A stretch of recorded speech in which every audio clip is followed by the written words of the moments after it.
We live in fear of the person who coughed right next to you, or the person down the street who doesn't look that well. Oh my God, I got to stay away from them.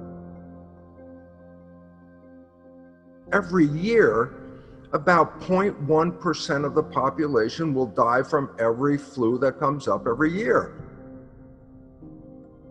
It's not different than flu, it's just a bad flu. It's dangerous except for this: it can be treated.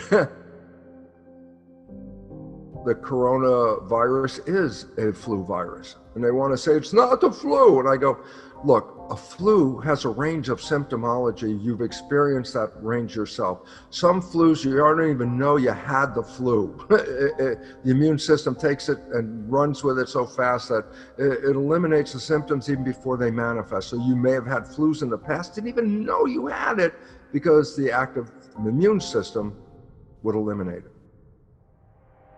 First of all, let's understand something. What is a flu and what is cold season all about? There are a number of different viruses, rhinoviruses and coronaviruses, that annually show up every year and bring us all the symptoms of a flu or a cold. The viruses that affect the respiratory system, where the air is coming in and going out, air is coming in and going out, are viruses that actually replicate at temperatures below body temperature.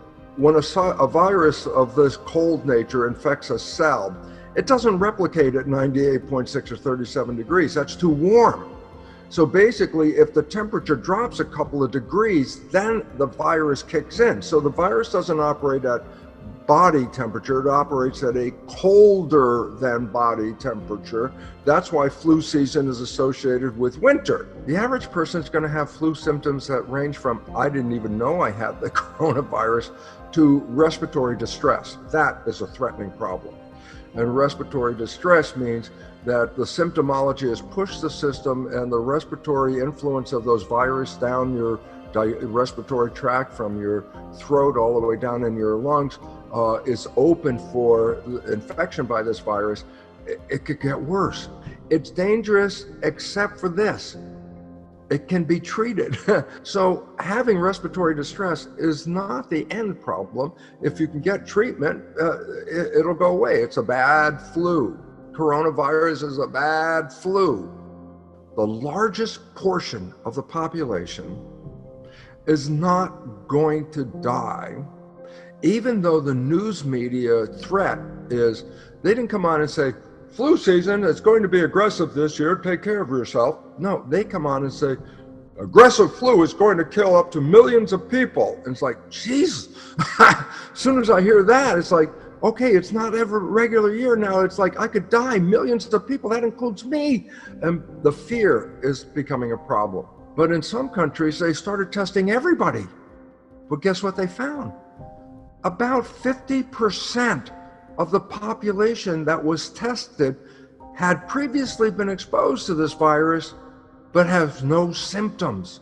In other words, there's a massive number of people, 50% of the population that was tested had already been exposed to the virus, and they had no symptoms.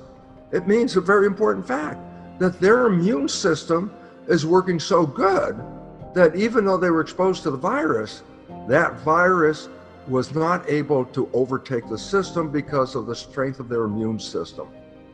The bigger problem you have is the fear of the virus.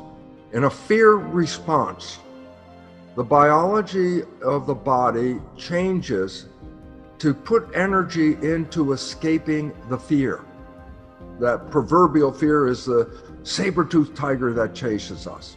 When the consciousness of protection is required, then the biology will adapt to a protection response. It shuts down the growth and maintenance of the body. It shuts down the immune system. Stress shuts down the immune system to conserve energy. We're all going to manage the coronavirus.